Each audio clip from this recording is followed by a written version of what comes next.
सहनाववतु सहनौ भुनक्तु सह वीर्यङ्करवावहै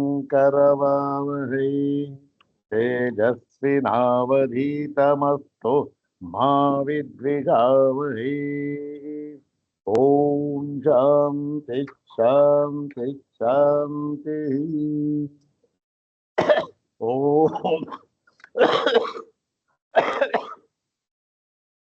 ॐ नारायणं पद्मभुवं वसिष्ठं शक्तिं च तत्पुत्रपराशरं च व्यासं शुकं गौडपदं महान्तं गोविन्दयोगीन्द्रमथस्य शिष्यं श्रीशङ्कराचार्यमथस्य पद्मपादं च हस्तामलकं च शिष्यं तं तोटकं वार्तिककारमन्यान् अस्मद्गुरून् सन्ततमानतो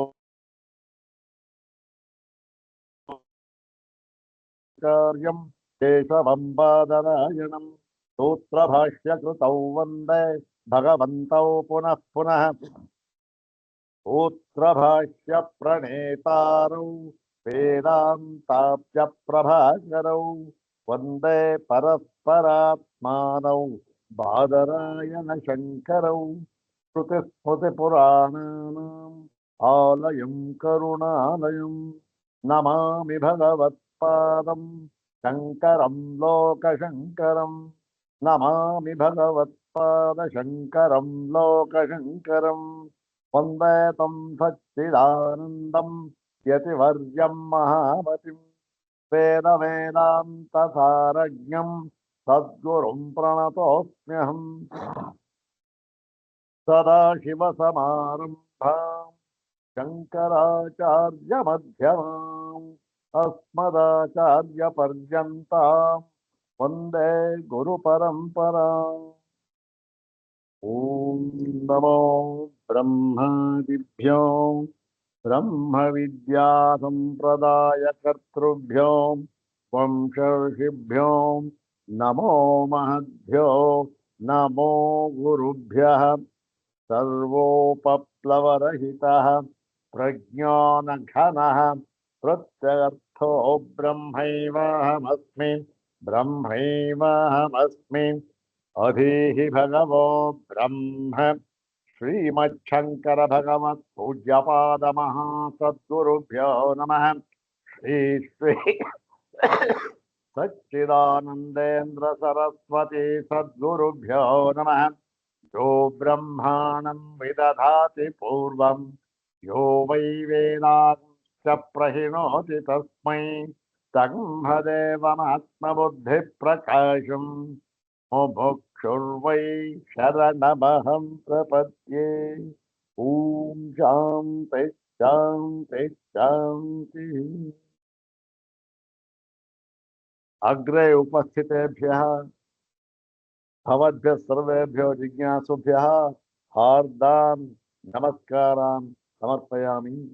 ब्रह्मसूत्र शाङ्कर भाष्ये तृतीयाध्याये द्वितीये पादे सप्तसूत्रात्मकेऽस्मिन् सप्तमे पराधिकरणे तदुपनिबद्धं द्वितीयं सूत्रं द्विवारं पठित्वा सूत्रार्थं तद्भाष्यभागं च यथाचार्यानुग्रहं विचारयामः।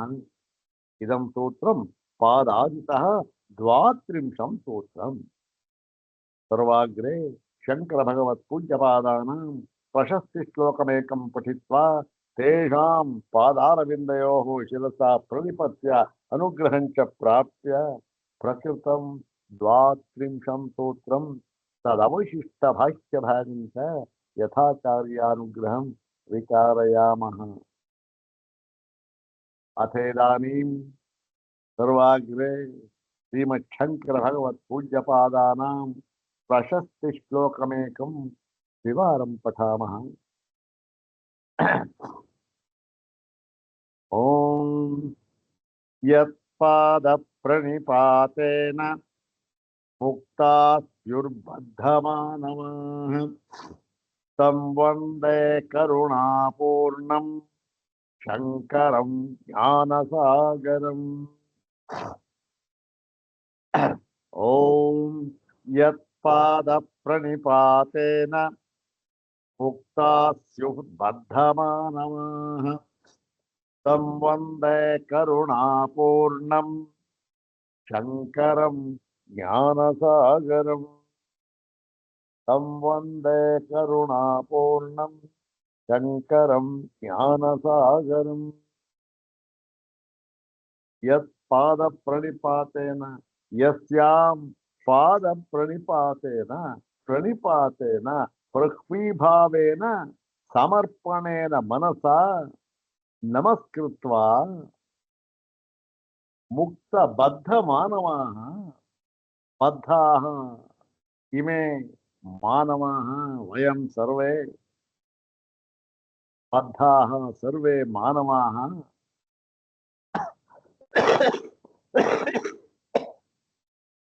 ಮುಕ್ತಾಃ ಸ್ಯುಃ. ಬದ್ಧ ಮಾನವಾಃ ಸರ್ವೇ ಮಾನವಾಃ ಮುಕ್ತಾಃ ಸ್ಯುಃ. ಕಥಂ? ಯಸ್ಯ ಪಾದ ಪ್ರಣಿಪಾತೇನ ಪಾದ ಪ್ರಣಿಪಾತ ಮಾತ್ರೇಣ ತಂ ಕರುಣಾಪೂರ್ಣಂ ಶಂಕರಂ ಜ್ಞಾನಸಾಗರಂ ಜ್ಞಾನಸಾಗರಂ ಶಂಕರಂ ವಂದೇ ಅಹಂ ವಂದೇ ಇತಿ ಪದಾರ್ಥಃ. ಯತ್ ಪಾದ ಪ್ರಣಿಪಾತೇನ ಯಾರ ಒಂದು ಪಾದಗಳ ಪ್ರಣಿಪಾತದಿಂದ ಅಂದ್ರೆ ಪಾದಗಳಿಗೆ ಶರಣು ಹೊಂದಿ ಏನಾಯ್ತು? ಬದ್ಧ ಮಾನವಾಃ ಸರ್ವೇ ಯಾರಾದ್ರೂ ಆಗಿದೆ ಬದ್ಧ ಮಾನವಾಃ ಬದ್ಧ ಮಾನವ ಅಂದ್ರೆ ಸಂಸಾರ ಬದ್ಧ ಮಾನವಾಃ ಸಂಸಾರದಿಂದ ಬದ್ಧರಾದ ಈ ಎಲ್ಲ ಮಾನವರು ಕೂಡ ಮುಕ್ತಾ ಸ್ಯುಃ ಮುಕ್ತರಾಗಿ ಬಿಟ್ಟರೋ.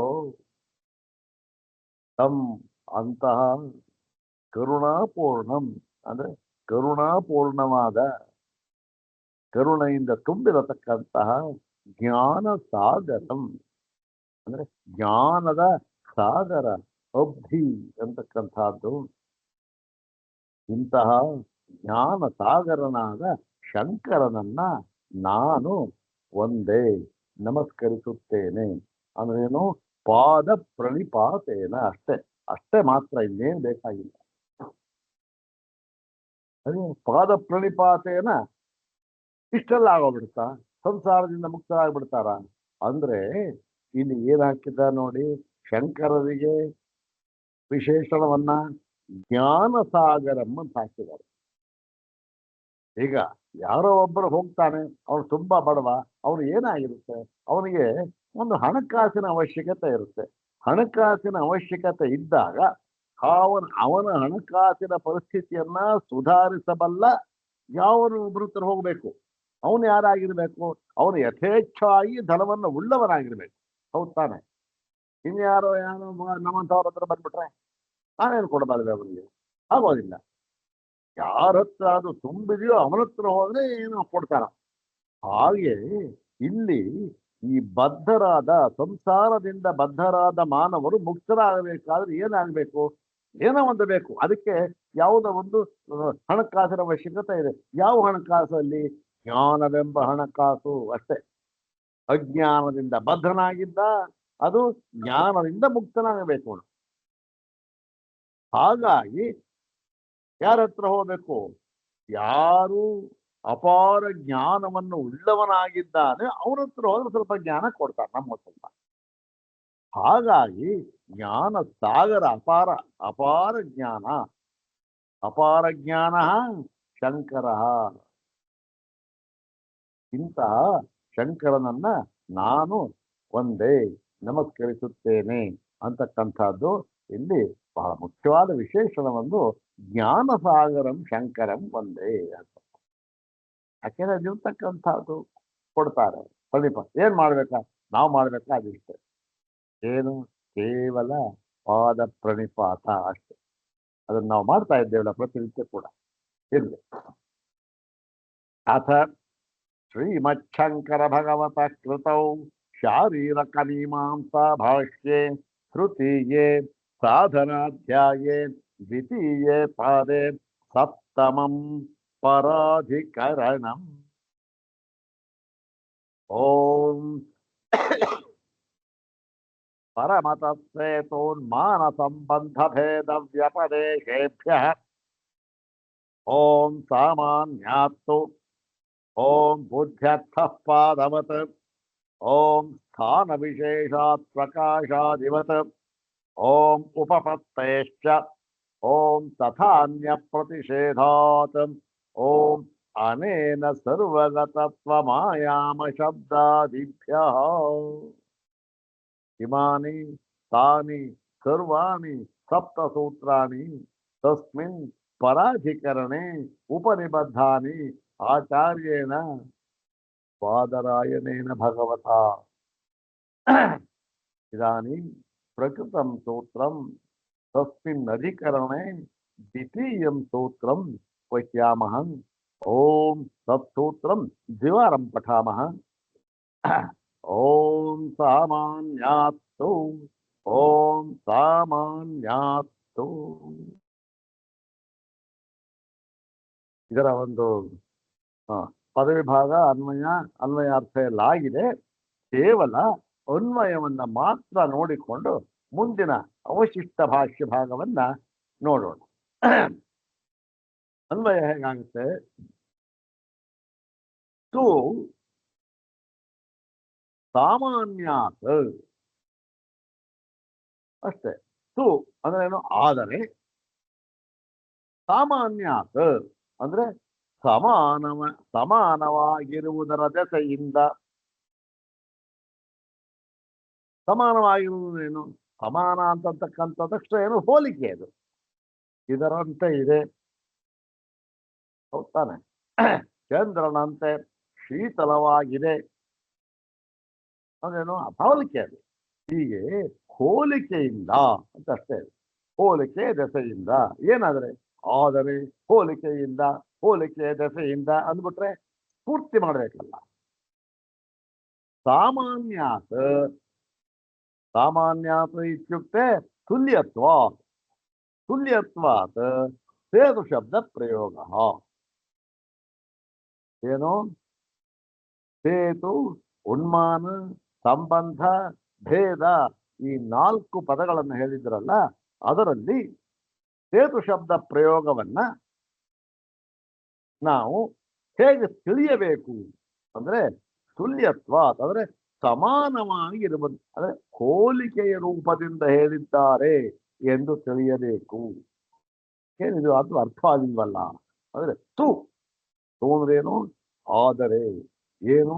ಹಿಂದೆ ಏನೋ ಹೇಳಿದ್ರು ಅದಕ್ಕೆ ವಿರುದ್ಧವಾಗಿ ಹೇಳ್ತಾ ಇರಬೇಕು ಇವಾಗ. ಆದರೆ ನೀವು ಹೇಳಿದ್ರಲ್ಲ ಸ್ವಾಮಿ, ಆದರೆ ಏನ್ ಹೇಳಿದ್ರು ಹಿಂದೆ ಅದು ಗೊತ್ತಾಗಬೇಕಲ್ಲ ನಮಗೆ. ಏನ್ ಹೇಳಿದ್ರು ಅಂದ್ರೆ ನೋಡಿ, ಸೇತು ಉನ್ಮಾನ ಸಂಬಂಧ ಭೇದ ವ್ಯಪದೇಶೇಭ್ಯ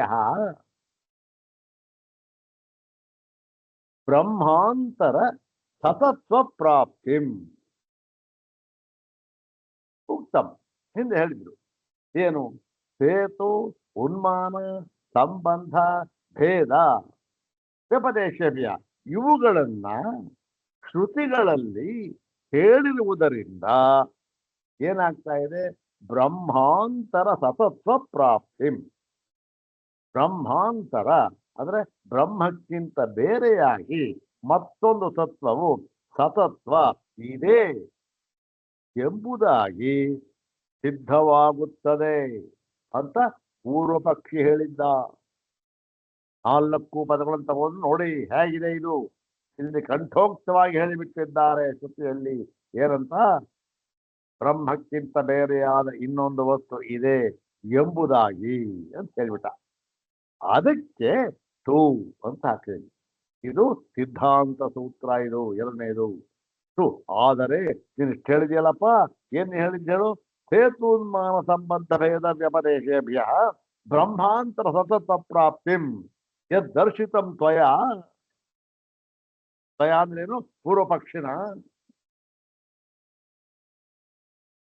ವಯಂ ವದಾಮಃ ತು ಆದರೆ ನಾವ್ ಹೇಳ್ತೇವೆ ಆದರೆ ಇದಷ್ಟು ಇಷ್ಟು ಅರ್ಥ ತೋರಿ. ನೀನ್ ಹೇಳಿದ್ದೆ ಓಹೋ ಸೇತು ಶಬ್ದ ಅದರಿಂದ ಹೀಗೆ ಅರ್ಥ ಆಗುತ್ತೆ ಹಾಗೆ ಅರ್ಥ ಆಗುತ್ತೆ ಅಂತ. ಇಲ್ಲಿ ಸೇತು ಶಬ್ದವನ್ನ ಸಾಮಾನ್ಯವಾಗಿ ಅಂದ್ರೆ ಸಮಾನವಾಗಿ ಅಂದ್ರೇನು ಈ ಒಂದು ಹೋಲಿಕೆಯ ರೂಪದಿಂದ ನಾವು ತಿಳಿದುಕೊಳ್ಳಬೇಕು.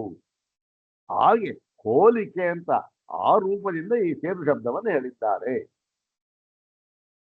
ಏನ್ ತಿಳ್ಕೊಳ್ಬಾರ್ದು, ಓಹೋ ಸೇತು ಹೇಳ್ಬಿಟ್ಟಿದ್ದಾರೆ ಆದ್ದರಿಂದ ಸೇತು ಅಂದ್ರೆ ಏನು, ಯಾವುದೋ ನೀರನ್ನ ತಡೆಯುತ್ತೆ, ತಡೆದು ಬಿಟ್ಟು ಏನಾಗುತ್ತೆ, ನೀರು ಹರಿತಾ ಇದೆ, ಆಚೆ ಕಡೆ ದಡಕ್ಕೆ ಹೋಗಕ್ಕಾಗಲ್ಲ, ಆಚೆ ಕಡೆ ದಳ ಅಂತ ಒಂದಿದೆ ಬೇರೆ, ಅಲ್ಲಿ ನಾವು ಹೋಗ್ಬೇಕು, ಈ ಕಡೆ ದಳ ಅಂತ ಒಂದಿದೆ ಬೇರೆ, ಆ ಕಡೆ ದಳ ಅಂತ ಒಂದಿದೆ, ಹೋಗ್ಬೇಕು ಆಗೋದಿಲ್ಲ, ಏನು ಸೇತುವೆ ಕಟ್ಟಿದ್ದಾರೆ, ಸೇತುವೆಗಳು ಹೋಗ್ತದೆ. ಆದ್ದರಿಂದ ಸೇತುವೆ ಎಂದು ಹೇಳಿರುವುದರಿಂದ ನಾವು ಸೇತುವಿನ ಮೂಲಕ ಹೋಗಿ ಸೇರಬೇಕಾದ ಇನ್ನೊಂದು ಸ್ಥಳ ಎಂಬತಕ್ಕಂಥದ್ದು ಇದೆ ಅಂತ ಅರ್ಥ ಆಯ್ತಲ್ಲ ಸ್ವಾಮಿ. ಸೇತು ಹೇಗಿದೆ ಹೇಳ್ಬಿಟ್ಟ. ಅದಕ್ಕೆ ಅಲ್ಲಪ್ಪ ಸೇತುವಿನ ಇಲ್ಲಿ ಉಪಯೋಗ, ಸೇತು ಯಾತಕ್ಕೆ ಕೇಳ್ತಾ ಇದ್ದಾರೆ, ಸೇತು ಯಾವುದರಿಂದ ಮಾಡಿ, ಅವೆಲ್ಲ ನಮಗೆ ಬೇಕಿಲ್ಲ. ಸೇತು ಎಂಬತಕ್ಕಂಥದ್ದನ್ನ ಹೋಲಿಕೆಯ ರೂಪದಿಂದ ತಿಳಿಸಿಕೊಟ್ಟಿದ್ದಾರೆ ಅಷ್ಟೇ. ನೀನ್ ಹೇಳೋ ತರ ಯಾವುದೂ ಅಲ್ಲ. ಇದನ್ನ ಸಿದ್ಧ ಮಾಡಿ ತೋರಿಸ್ಬೇಕಲ್ಲ, ಅದನ್ನ ಮಾಡ್ತಾ ಇದ್ದಾರೆ ಈ ಸೂತ್ರದಲ್ಲಿ. ನೋಡೋಣ ಈಗ ಅರ್ಥ ಆಯ್ತಲ್ಲ ಇದಕ್ಕೆ.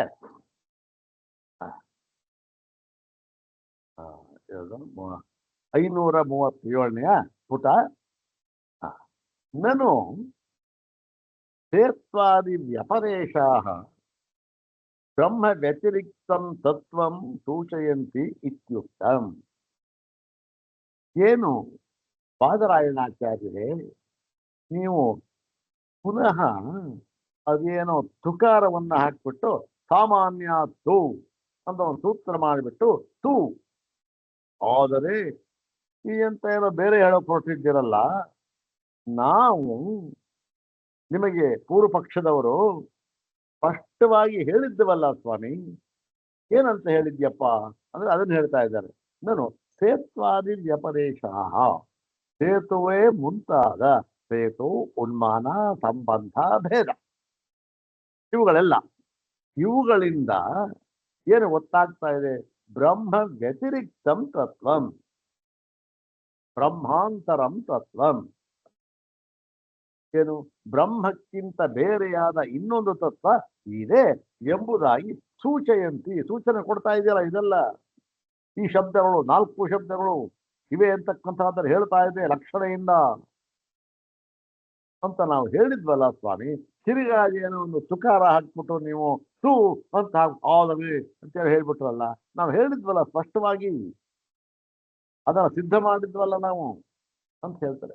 ಅದಕ್ಕೆ ಹೇಳಿದ್ರೆ ಆಚಾರ್ಯರು ಬಾದರಾಯಣರು ನೇತ್ಯುಚ್ಯತೆ ಇಲ್ಲ.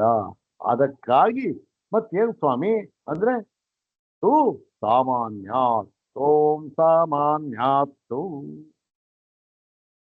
ಈ ಸೂತ್ರ ಬಂದಿರತಕ್ಕಂಥ ಬಾದರಾಯಣ ಹೇಳ್ಬೇಕು. ಇದನ್ನ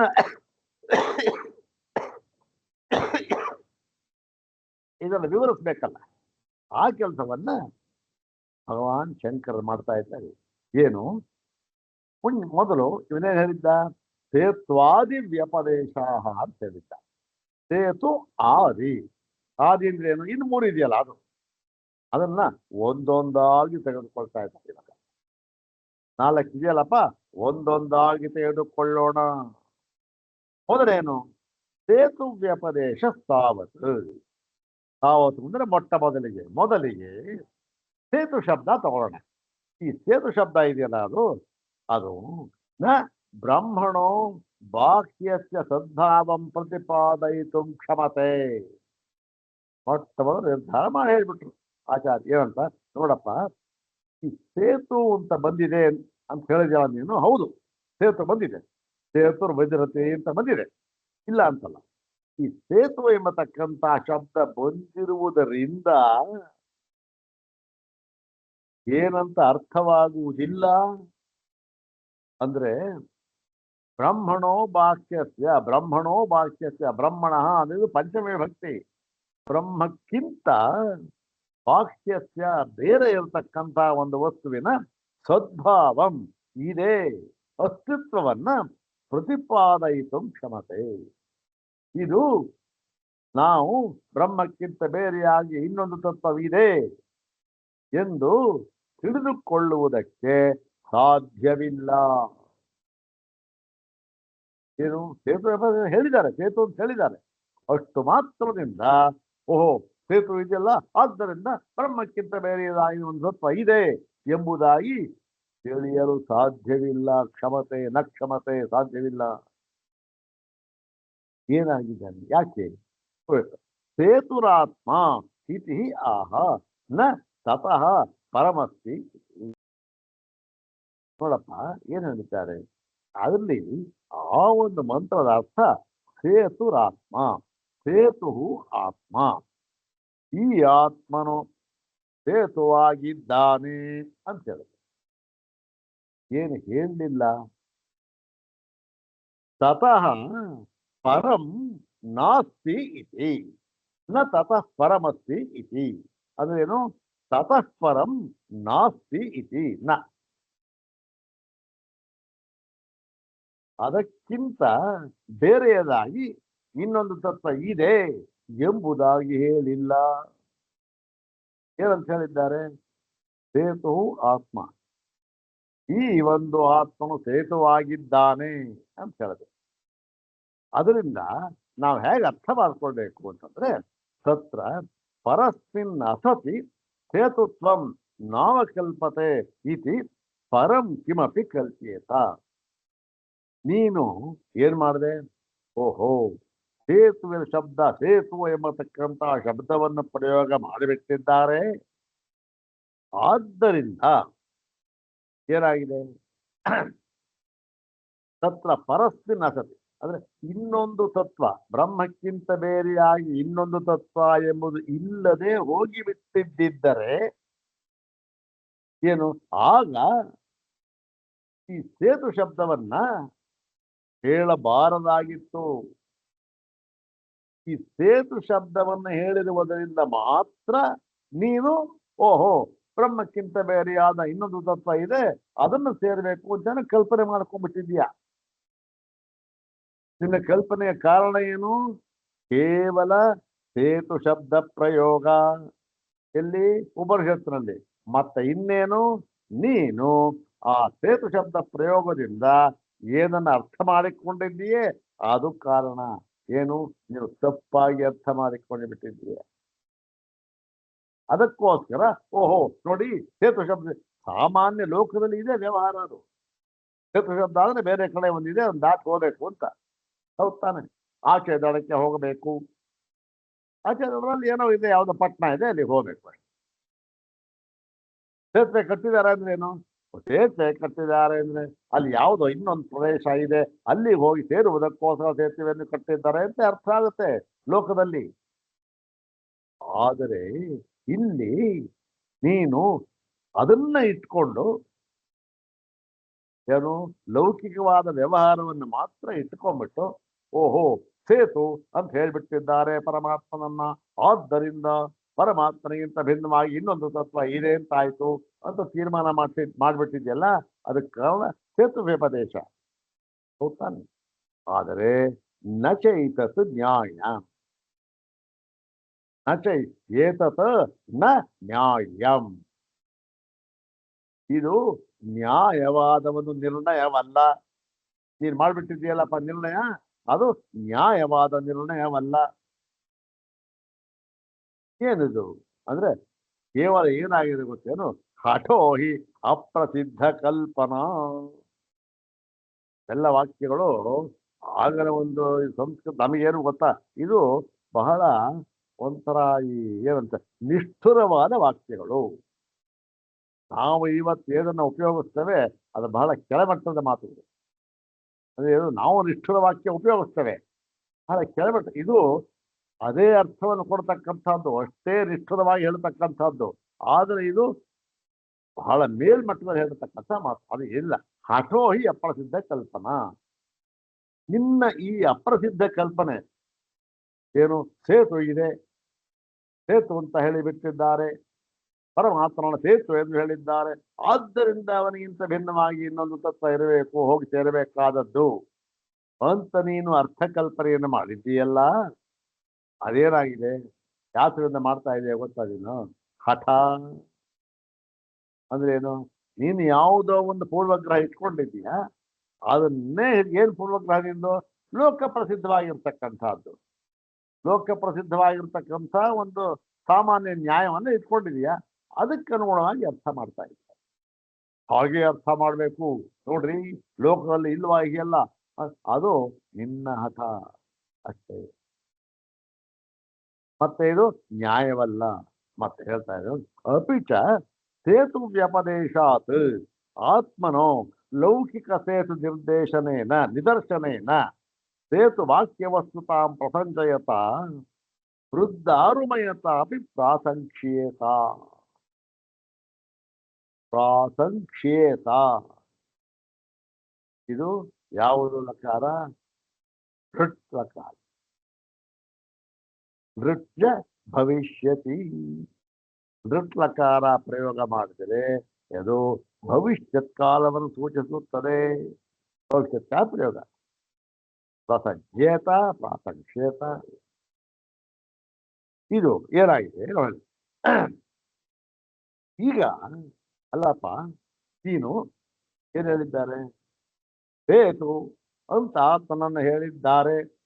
ಆದ್ದರಿಂದ ಏನಾಯ್ತು? ಆತ್ಮನಿಗೆ ಅವನಿಗಿಂತ ಬೇರೆಯಾಗಿ ಇನ್ನೊಂದು ತತ್ವ ಹೇಳಿದ್ದಾರೆ, ಇನ್ನೊಂದು ತತ್ವ ಇದೆ ಅಂತ ಅರ್ಥ ಮಾಡ್ಬಿಟ್ಟೆ. ಆತ್ಮನಿಗೆ ಏನ್ ಹೇಳಿದ್ದಾರೆ? ಸೇತು ಅಂತ ಹೇಳಿದ್ದಾರೆ. ಹಾಗಾದ್ರೆ ಒಂದು ಕೆಲಸ ಮಾಡು, ಬರೀ ಅಷ್ಟೇ ಯಾಕೆ ಅರ್ಥ ಮಾಡ್ತೀಯ? ಏನು? ಓಹೋ, ಸೇತು ಅಂತ ಹೇಳಿಬಿಟ್ಟಿದ್ದಾರೆ, ಆದ್ದರಿಂದ ಆತ್ಮನಿಗಿಂತ ಭಿನ್ನವಾಗಿ ಇನ್ನೊಂದು ಪ್ರದೇಶ ಇದೆ, ಹೋಗಿ ಸೇರ್ಬೇಕು, ಅಷ್ಟೇ ಯಾಕೆ ಮಾಡ್ತೀಯ? ಮತ್ತೇನ್ ಮಾಡ್ಬೇಕು ಸ್ವಾಮಿ? ಅಯ್ಯೋ, ಹಾಗಾದ್ರೆ ಆತ್ಮನಿಗೆ ಲಕ್ಷಣವನ್ನು ಹೇಳಿದಂತಾಯಿತು. ಏನು? ಆತ್ಮನ ಸೇತುವಾಗಿದ್ದಾನೆ ಅಂದ್ರೆ ಆತ್ಮನು ಮರದಿಂದ ಮಾಡಲ್ಪಟ್ಟಿದ್ದಾನೆ. ಆತ್ಮನು ಮರ. ಯಾಕೆ ಇದೇ ಮೃತ್ ಇದೆ ಹೇಳಿದ್ದಾರೆ ನೋಡಿ. ಲೌಕಿಕ ಪ್ರಸಂಜೆ ಮೃದ್ದಾರು ಮಯಸಾಕಿ. ವೃದ್ಧಾರು ಮಯಸಾಕಿ. ಮಣ್ಣು ಮತ್ತು ದಾರು ಅಂದ್ರೆ ಏನು? ಮರ. ಆಗಿನ ಕಾಲದ ಸೇತುವೆ ಕಟ್ತಾ ಇದ್ದು ಮಾತ್ರ ನೋಡಿ ಇದನ್ನ ಗೊತ್ತಾಗುತ್ತೆ. ಓ, ಸೇತುವೆ ಅವಾಗ ಕಾಂಕ್ರೀಟ್ ಇರಲಿಲ್ಲ, ಅವಾಗ ಸೇತುವೆ ಕಟ್ಟ ಒಡ್ಡು ಅಂತ ಕಟ್ತಾ ಇದ್ರು. ಕಟ್ಟ ಏನ್ ಮಾಡ್ತಾರೆ? ಒಡ್ಡು ಅಂತ ಕಟ್ಟಿದ್ರೆ ಅದ್ರ ಮೇಲೆ ಹರ್ಕೊಂಡು ಹೋಗ್ತಾರೆ ಸಣ್ಣದು ಮಣ್ಣು ಮತ್ತೆ ಈ ಮರ ಹಾಕ್ತಾ ಇದ್ರು. ಕೆಲವು ಕಡೆ ನಾನು ನೋಡಿ, ನಮ್ಮೂರ್ಲು ಇತ್ತು, ಏನೋ ಬಿದಿರು ಇದೆಯಲ್ಲ, ಬಿದಿರನ್ನ ಹಾಕ್ತಾರೆ. ಬಿದಿರನ್ನ ಕಟ್ ಮಾಡಿ ಬಿದಿರನ್ನ ಹಾಕ್ತಾರೆ. ಅದು ನೋಡಿ ಆಗ ರೀನ್ಫೋರ್ಸ್ಮೆಂಟ್. ಅದು ಏನು ಬಿದಿರು ಹಾಕಿ ರೀನ್ಫೋರ್ಸ್ಮೆಂಟ್. ಅದು ಮಣ್ಣು ಹಾಕಿ ಕಟ್ತಾ ಇದೆ.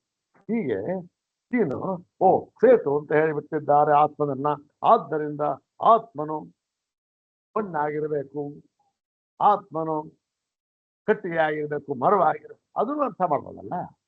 ಬರೀ ಅದೊಂದನ್ನೇ ಯಾಕೆ ಅರ್ಥ ಮಾಡ್ತಾ ಇದೀಯ ನೀನು?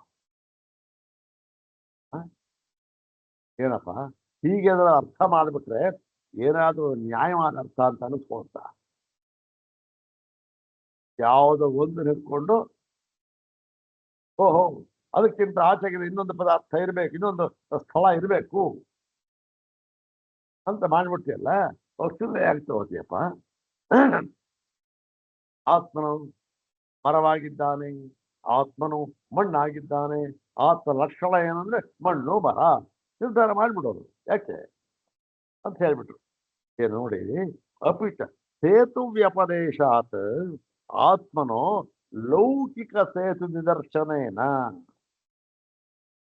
ಲೌಕಿಕವಾಗಿ ಸೇತು ಇದೆ, ಅದು ಹೊಂದುತ್ತೆ ಆಚೆ ಕಡೆ ಹೋಗೋದು, ಅದು ಒಂದು ಭಾಗ ಮಾತ್ರ. ಮತ್ತೆ ಇನ್ನೊಂದೇನಾಗಿದೆ? ಲೌಕಿಕ ಸೇತು ಯಾಕನ್ನು ಕಟ್ಟಿರ್ತಾರೆ? ವೃದ್ಧಾರು ಮಣ್ಣು ಮತ್ತೆ ಮರ ಇದನ್ನು ಕಟ್ಟಿರ್ತಾರೆ. ಆತ್ಮನ ಸೇತುವಾಗಿದ್ದಾನೆ, ಆತ್ಮನ ಮಣ್ಣಾಗಿದ್ದಾನೆ, ಆತ್ಮನ ಮರವಾಗಿದ್ದಾನೆ. ಅದನ್ನು ಸೇರಿಸ್ಕೊ. ಅದನ್ನೇ ಬಿಟ್ಬಿಟ್ಟೆ. ಇದು ನ್ಯಾಯವಾನ ಅಂತ ಹೇಳ್ಬಿಟ್ಟು ವೃದ್ಧಾರು ಮಯತ ಪ್ರಾಸಂಕ್ಷೇತ. ಅದನ್ನು ಸೇರಿಸಿಕೊಂಡು ಬಿಡಬೇಕಾಗುತ್ತದೆ. ಸೇರಿಸ್ಕೊಂಡ್ರೆ ಏನಾಗುತ್ತೆ? ಸೇರಿಸ್ಕೊಳ್ಳೋಣ ಸ್ವಾಮಿ. ಅಯ್ಯೋ ಹೇಳಿ ಅಲ್ಲಯ್ಯ, ಆತ್ಮನ ಮಣ್ಣು ಮರ ಅಂತ ಹೇಳಿದ್ರೆ ಯಾರೋ ಏನಂತಾರೆ ನೀನು? ನಚ ಏತತ್ ನ್ಯಾಯಂ, ಇದು ನ್ಯಾಯವಾದ ನಿರ್ಣಯವಲ್ಲ. ಯಾಕೆ ಅಂದ್ರೆ ಅಜತ್ವಾದಿ ಶ್ರುತಿ ವಿರೋಧಾತ್. ಇರ್ಲಿ ಬಿಡಿ ಸ್ವಾಮಿ, ಏನಿವಾಗ ನೀವೇ ಹೇಳಿದ್ರಿ ಸರ್ವಂ ಕಲ್ವಿದಂ ಬ್ರಹ್ಮ, ಹೇಳಿಲ್ವಾ? ಆತ್ಮನ ಮಣ್ಣು ಇರ್ಲಿ ಬಿಡಿ, ಮಣ್ಣು ಅವ್ರು ಸರಿತಾರೆ. ಹಾಗಾದ್ರೆ ಮಣ್ಣು ಆತ್ಮ ಅಲ್ವಾ? ಆತ್ಮನಿಗಿಂತ ಬೇರಾಗಿ ಮಣ್ಣಿದ್ಯಾ? ನೋಡಿ ಎಷ್ಟು ಹಠ, ಇದಕ್ಕೆ ಶಠ ಅಂತ ಹೆಸರು, ಶಠ ಹಠ. ಆತ್ಮನಿಗಿಂತ ಬೇರೆಯಾಗಿ ಮಣ್ಣಿದೆಯಾ ಸ್ವಾಮಿ? ಆತ್ಮನಿಗಿಂತ ಬೇರೆಯಾಗಿ ಮರ ಇದೆಯಾ? ಹೇಳಿ ನೋಡಿ, ಅದು ಅರ್ಥ ಮಾಡೋಣ. ಏನಿವಾಗ ಶ್ರುತಿ ಹೇಳಿದೆ ಸರ್ವಂ ಕಲ್ವಿದಂ ಬ್ರಹ್ಮ ಅಂತಂತ, ಸರ್ವಂ ಬ್ರಹ್ಮಮಯಂ ಜಗತ್ತು ಅಂತ ಹೇಳಿದ್ದಾರೆ. ನೀವು ಹೇಳಿದ್ದೀರಿ, ಮಾಡ್ಲಿ ಬಿಡಿ, ಏನಿಲ್ಲ ಅದನ್ನು ತಗೊಳ್ಳೋಣ ಅಂದ್ಬಿಟ್ಟ. ಅಂದರೆ ಅದೇನಾಗುತ್ತೆ ಗೊತ್ತೇನು? ಆಗ ಆಯ್ತಪ್ಪ ತಗೊಳ್ಳೋಣ, ನೀವು ಹೇಳ್ದಾಗೆ ತಗೊಂಡ್ರೆ ಏನಾಗುತ್ತೆ? ಆಗ ನೀನು ಆತ್ಮನನ್ನ ಅಜ ಎಂದು ಹೇಳಿದಂತಾಗುವುದಿಲ್ಲ. ಮಣ್ಣು ಅಜ ಸ್ವರೂಪನ, ಮಣ್ಣು ಹುಟ್ಟಿದೆ ಕಣೆಯ. ತಸ್ಮಾತ್ ವಾಚೆ ತಸ್ಮಾತ್ ಆತ್ಮನ ಆತ್ಮ ಆಕಾಶ ಸಂಭೂತ, ಆಕಾಶ ವಾಯು ಹೀಗೆ ಅಗ್ನಿ ಆಪ ಆಮೇಲೆ ಪೃಥ್ವಿ ಹುಟ್ಟಿದೆ, ಕಾರ್ಯ ಅದು ಅಂತ ಹೇಳಿದ್ದಾರೆ. ಅಲ್ಲಿಗೆ ಏನಾಯ್ತು? ಆತ್ಮನನ್ನು ನೀನು ಕಾರ್ಯ ಅಂತ ಹೇಳಿದಂತಾಯಿತು, ಆತ್ಮನ ಹುಟ್ಟಿದ್ದಾನೆ ಅಂತ ಹೇಳಿದಂತಾಯಿತು. ಇದು ನ್ಯಾಯನಾ?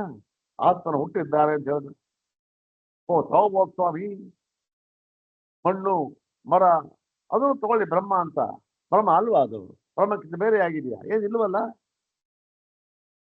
ಅಂತ ಹೇಳಿದ್ರೆ, ಹಾಗಾದ್ರೆ ಅಜ ಬ್ರಹ್ಮವನ್ನ ನೀನು ಅಜ ಅಂತ ಹೇಳೋದಕ್ಕಾಗುವುದಿಲ್ಲ. ಯಾಕೆಂದ್ರೆ ಮಣ್ಣು ಮರ ಯಾವುದು ಕೂಡ ಅಜವಲ್ಲ. ಇದು ವಾದ ನೋಡಿ ಹೇಗಿದೆ. ಮತ್ತು ಅಜತ್ವ ಯಾಕೆ ಅಜ ಅಂತ ಯಾಕೆ ತಗೋಬೇಕು? ಅಜ ಅಂತ ಯಾಕೆ ತಗೋಬೇಕು ಗೊತ್ತೇನು? ಅದು ಶ್ರುತಿಯಲ್ಲಿ ಹೇಳಿಬಿಟ್ಟಿರುವುದರಿಂದ. ಹೌದಾನೆ? ಅಜ ಅವ್ಯಯ ಅಂತ ಎಷ್ಟು ಬಾರಿ ಹೇಳಿದ್ದಾರೆ, 1000 ಬಾರಿ ಹೇಳಿದ್ದಾರೆ ಶ್ರುತಿಗಳಲ್ಲಿ. ಆದ್ದರಿಂದ ಏನಾಗಿದೆ? ಆ ಶ್ರುತಿಗಳಲ್ಲಿ ಹೇಳಿರ್ತಕ್ಕಂಥ ಅಜತ್ವ ಅಂತ ಏನ್ ಹೇಳಿದೆ ಪರಮಾತ್ಮನಿಗೆ, ಅದಕ್ಕೆ ನೀನು ದ್ರೋಹ ಮಾಡಿದಂತಾಗಿ ಬಿಡುತ್ತದೆ. ಯಾಕೆ? ನೀನು ಹೋಲಿಕೆಯಿಂದ ಯಾಕೆ ತಗೋಬಾರ್ದು ಸ್ವಾಮಿ ಅಂದ್ರೆ, ಇದನ್ನು ಹೋಲಿಕೆ ತಗೋ. ಆತ್ಮನ ಮಣ್ಣು ಮರ ಆಗ್ಲಿ ಸ್ವಾಮಿ ತಗೋಣ, ಏನಿವಾಗ ಅದಕ್ಕಿಂತ ಭಿನ್ನವಾಗಿ ಏನಿರಲ್ಲ ಮಣ್ಣು ಮರ ಆತ್ಮನಿಗಿಂತ ಅಂದ್ರೆ ತಗೊಂಡ್ರೆ ಅವಾಗ ಏನಾಗುತ್ತೇನಪ್ಪ? ಆತ್ಮನನ್ನ ಶ್ರುತಿಗಳಲ್ಲಿ ಅಜ ಎಂಬುದಾಗಿ ಲಕ್ಷಣವನ್ನು ಹೇಳಿರುವುದು ಹೊಂದುವುದಿಲ್ಲ. ಯಾಕೆ? ಮಣ್ಣು ಮರ ಅಜ ಅಲ್ಲ ಅಂತ ಹೇಳ್ಬಿಟ್ಟು ಅಜತ್ವ ಶ್ರುತಿ ವಿರೋಧಾತ್, ಶ್ರುತಿಗೆ ವಿರೋಧವಾಗಿ ಬಿಡುವುದರಿಂದ. ಮತ್ತು ಸೇತು ಸಾಮಾನ್ಯಾತ್ತು ಸೇತು ಶಬ್ದ ಆತ್ಮನಿ ಪ್ರಯುಕ್ತ ಇತ್ಯತೆ. ಮತ್ತೇನು ಅರ್ಥ ಮಾಡ್ಬೇಕು ಸ್ವಾಮಿ? ಈಗ ಅರ್ಥ ಮಾಡಿದ್ರು ಬೇಡ ಅಂತೀರ, ಹೇಳಿ ಇನ್ನೊಂದು. ಮತ್ತೇನ್ ನಾವ್ ಹೇಳಿ ತು ಆದರೆ ಸೇತು ಸಾಮಾನ್ಯ. ನಮ್ಮ ಗುರುಗಳು ಬಾದರಾಯಣರು ಹೇಳಿದ್ದಾರಪ್ಪ, ಏನಂತ? ಸಾಮಾನ್ಯಾತ್ತು. ಈ ಅರ್ಥದಲ್ಲಿಯೇ ಅವರು ಹೇಳಿರುವುದು ಒಂದು ಸೂತ್ರ. ಸೇತುವನ್ನ ನೀನು ಸಮಾನವಾದ ಅರ್ಥದಲ್ಲಿ, ಸಮಾನ ಅಂದ್ರೆ ಹೋಲಿಕೆ, ಹೋಲಿಕೆಯ ಅರ್ಥದಲ್ಲಿ ತೆಗೆದುಕೊಳ್ಳಬೇಕು. ಹೋಲಿಕೆಯ ಅರ್ಥದಲ್ಲಿ ತೆಗೆದುಕೊಳ್ಳಬೇಕು ಎಂಬುದು ಮಾತ್ರ ಇಲ್ಲಿ ಹೊಂದುತ್ತದೆ. ಆತ್ಮನಿಗೆ ಇದು ಹೋಲಿಕೆ ರೂಪವಾಗಿ ಸೇತುವನ್ನ ಹೇಳಿದ್ದಾರೆ ಅಂತ. ಅಲ್ಲಿಗೇನಾಯ್ತು? ಆತ್ಮನು ಸೇತುವಾಗಿದ್ದಾನೆ ಅನ್ನೋದನ್ನ ಹೇಗೆ ಅರ್ಥ ಮಾಡ್ಕೊಳ್ಬೇಕು?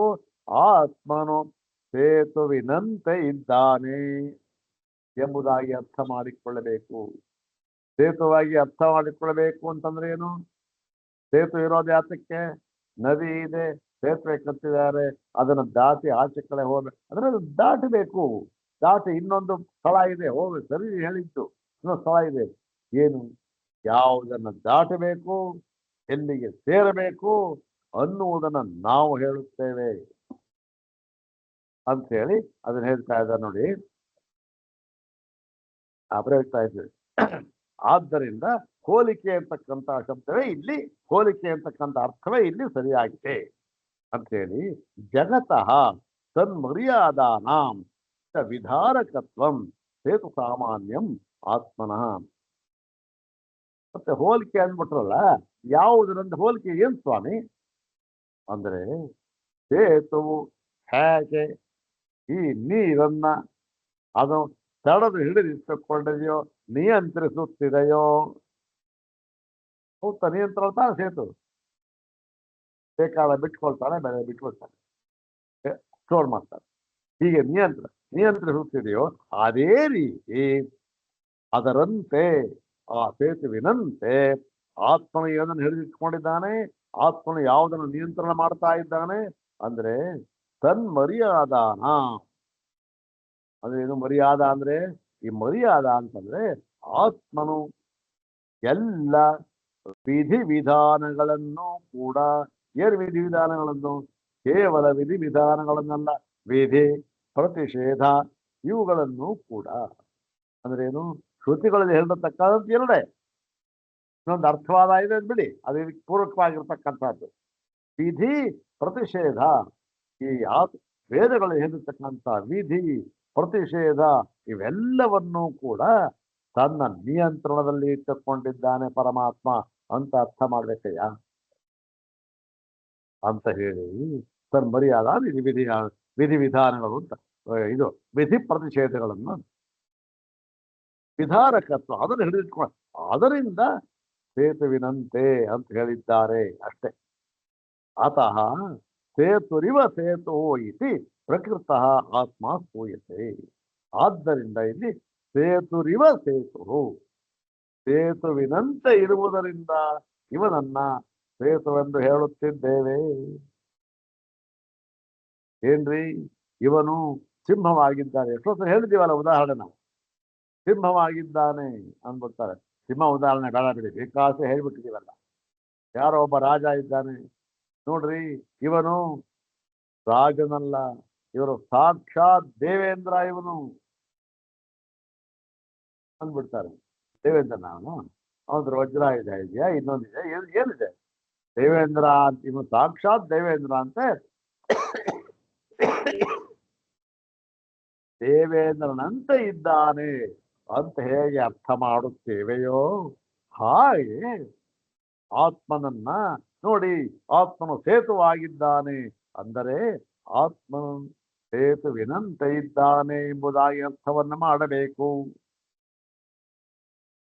ಓಹೋ, ಸರಿ ಹೋಯ್ತು ಸ್ವಾಮಿ ಅಂದ್ಬಿಟ್ಟು ಆದ್ದರಿಂದ ಇಲ್ಲಿ ಸೇತು ಎಂಬುದಾಗಿ ಪ್ರಕೃತ ಆತ್ಮ, ಇಲ್ಲಿ ಪ್ರಕೃತವಾಗಿರತಕ್ಕಂಥ ಆತ್ಮನನ್ನ, ಇಲ್ಲಿ ಪ್ರಕೃತವಾಗಿರತಕ್ಕಂಥ ಆತ್ಮ ಯಾರು? ಇಲ್ಲಿ ಸ್ವರೂಪಭೂತವಾಗಿರುವ ಆತ್ಮ, ಎಲ್ಲರ ಸ್ವರೂಪಭೂತರಾಗಿರುವ ಆತ್ಮ ಇದಲ್ಲ, ಅವನು ಪ್ರಕೃತ. ಇಲ್ಲಿ ಬೇರೆ ಯಾವನ ಆತ್ಮ ಅಲ್ಲ.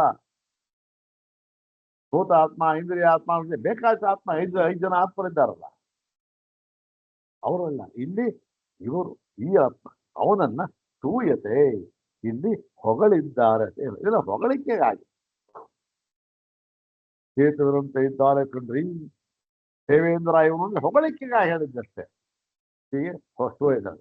ಸೇತುಂ ತೀರ್ಥ ಇತ್ಯಪಿ ಕರತೆ ಅತಿಕ್ರಮ ಅಸಂಭವಾತ್ ಪ್ರಾಪ್ನೋತ್ಯರ್ಥ ಏನು ಅನ್ಸುತ್ತೆ. ಇಲ್ಲಿ ಸೇತುಂ ತೀರ್ಥ ಅಂತಾನೆ ಹೇಳಿದ್ಯಲ್ಲಪ್ಪ, ಓ ತೀರ್ಥ ಅಂತ ಹೇಳಿಬಿಟ್ಟಿದ್ದಾರೆ.